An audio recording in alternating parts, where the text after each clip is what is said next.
आपला शब्द आहे, जीव जरी गेला ना एक इंच सुद्धा माग हटणार नाही. आणि मी काय वाईट बोललेलं नाही.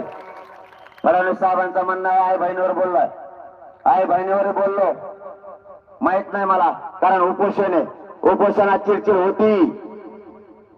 तुम्ही जरा 8 दिवस करून बघा, मग तुम्हाला कळेल हवा कुंकुन कुंकुन निघती ती. मी उपोषणात झालंय असेल, परंतु तुम्हाला जर एवढं लागलं आई बहिणीवरच, तर माझ्या अंतरवालीतल्या आई बहिणीच्या डोके फोडले गेले, तिच्यात तुम्हाला आई बहीण नाही दिसली का? आमच्या आई बहिणीच्या छातीत गोळ्या घातल्या, त्याच्यात तुम्हाला आई बहीण नाही दिसली का?